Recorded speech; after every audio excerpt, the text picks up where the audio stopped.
Welcome to part 2 of the industrial lamp table build. In this episode we're going to finish the metal and the wood, put it together, and install it. Getting started on part 2 is finishing. So again, the idea is to make this look like a casting.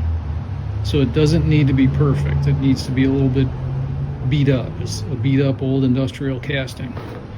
So we're going to use our good friend here, Modern Chemistry, to just add in some texture around edges to make it look like a casting. So we're not going to like body work it. We're going to dress it in using my high-tech carry-out spoon here. Don't need a lot to do this. You can use glazing putty too if you want to. It's a little thinner than this. It's like thin Bondo, but it works. This just happens to be what I've got right now.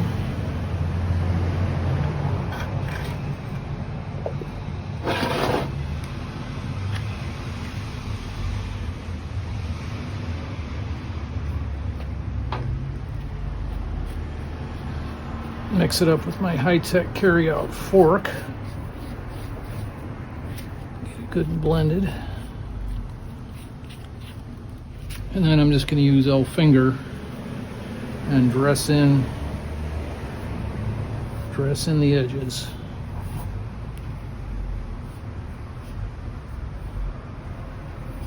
So I'm just going to do this all over, inside and out. Nothing fancy. I'll be back at you when it's done. Not the least bit pretty, but all the seams are filled in. A little bit of buildup around our fake bosses, and just a few smears where there were some major errors, but nothing too drastic. And now sanding, sanding, sanding, and more sanding.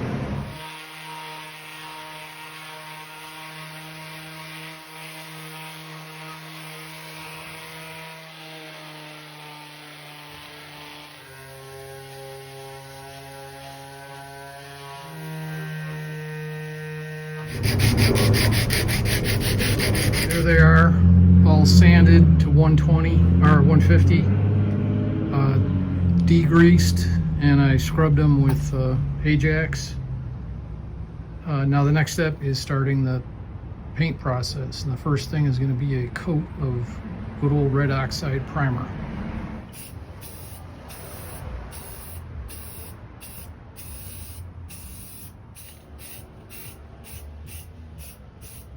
So far so good. Now before I go any further, I'm going to take some of the good old spot putty here and just touch up a couple of spots that I either don't like or don't look like enough of a casting or have a flaw in them, just around the piece.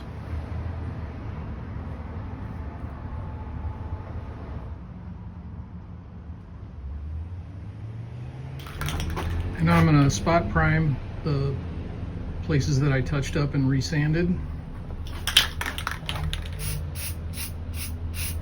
Color base coat is just plain old flat black.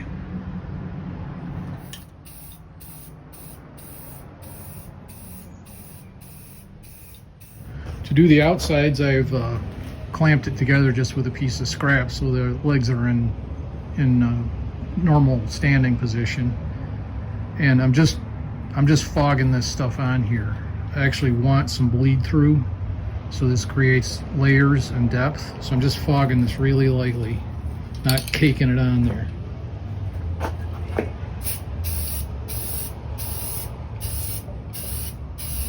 For the first texture coat, I just took a little bit of water and I squirted, I don't know, a quarter of this bottle in there and just shook it up into just a regular spray bottle.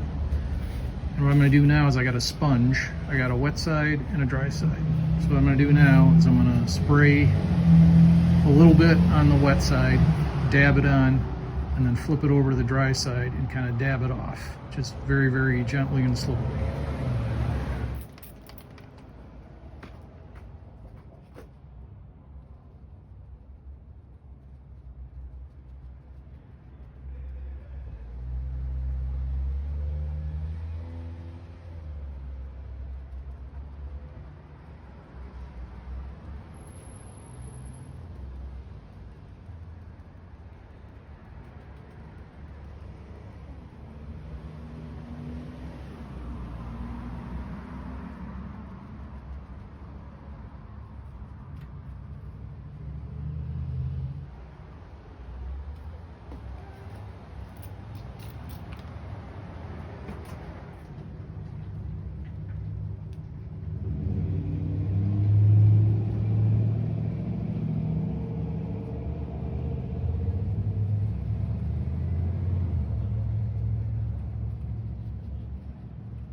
That acrylic dries really fast.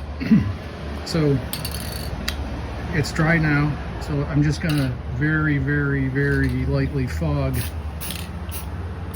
a little bit of the flat black, again to create another layer. Just very lightly fog it. That's about all. I'm gonna let that dry. In some selected areas, I'm just going to squirt a little bit of this on a moist sponge and just touch it directly onto the surface in some random spots.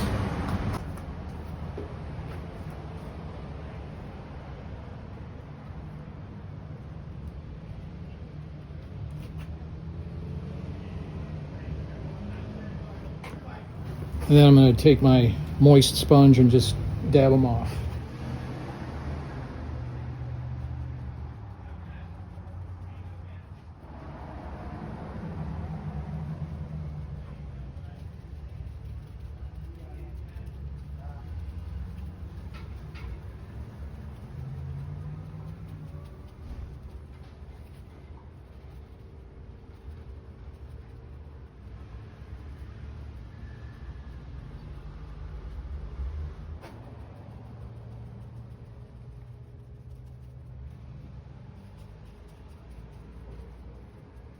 There's no right or wrong here, just whatever looks like it's working.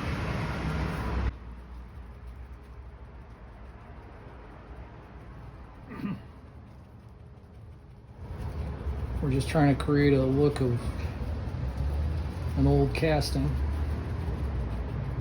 old beat up industrial casting. Forgot to show what color that was that I'm using. It's called graphite. Satin tone. Now for the next touches, I'm going to use these two colors. They're flat red and a flat brown, or whatever that is. They're red and brown. Rust is red and brown. All right, for the red accents, I'm going to take our sponge and just a little bit of the red. Work that in there. Sponge is pretty dry.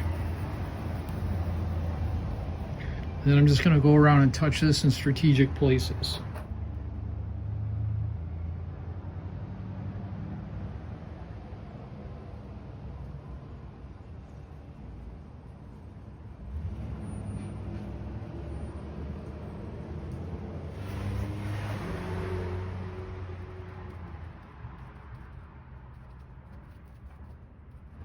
I don't even know if you can see that on camera, but there's a red cast. And this is a good way, if you went too heavy on the gray in a couple spots, it's a good place to touch it with a little red.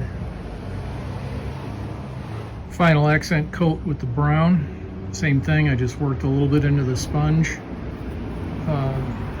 Very little bit in the case of the brown. I'm going to wring it out really good. And this one I'm just going to tap very, very, very, very lightly.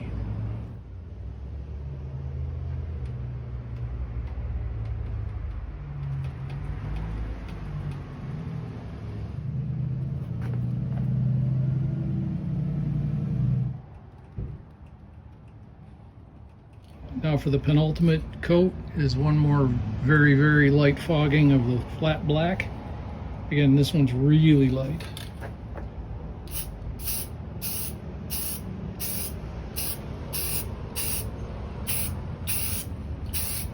Now I'm going to let that dry. And the final finish coat, just flat clear.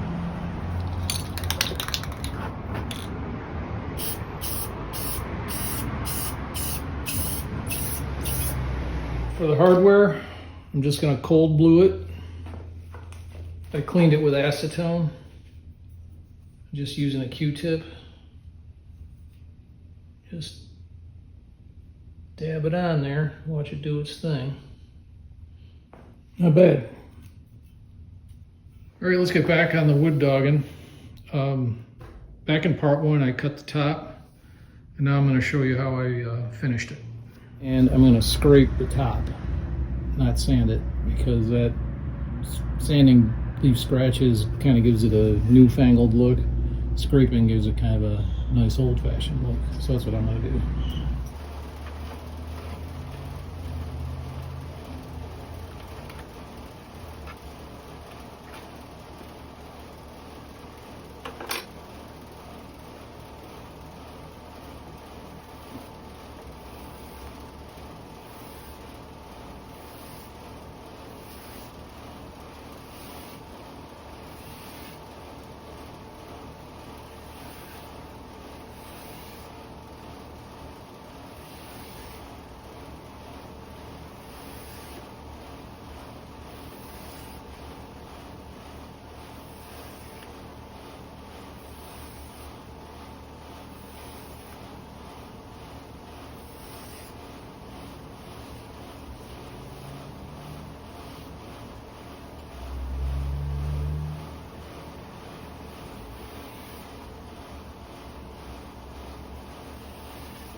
Look at the lacy little shavings you get off of the scraper.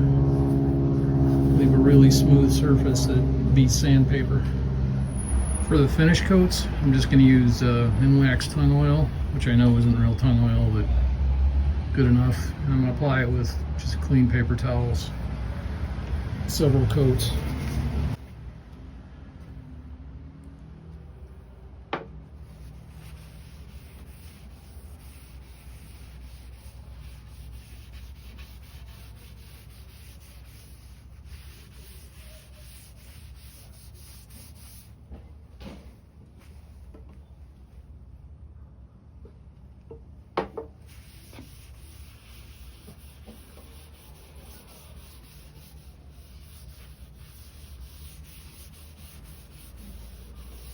To really bring up the warmth and the glow of the grain, I'm just taking 4/0 steel wool and gently knocking the dust bumps and rough spots off.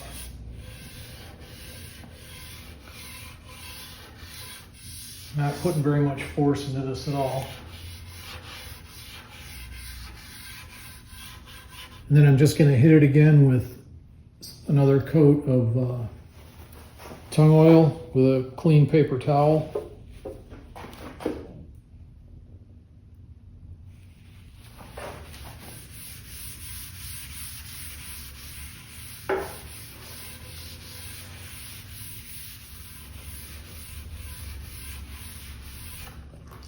And I'm just going to do that again and again, several more coats, letting it dry thoroughly in between. I'm doing final assembly.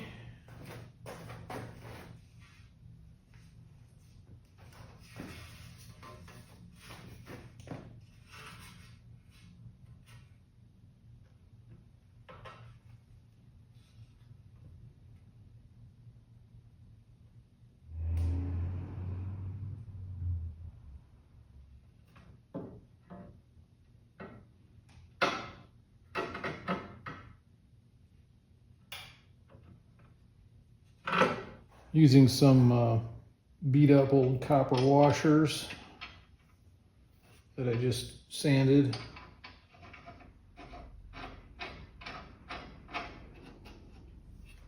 Using some 1-inch number 10 screws.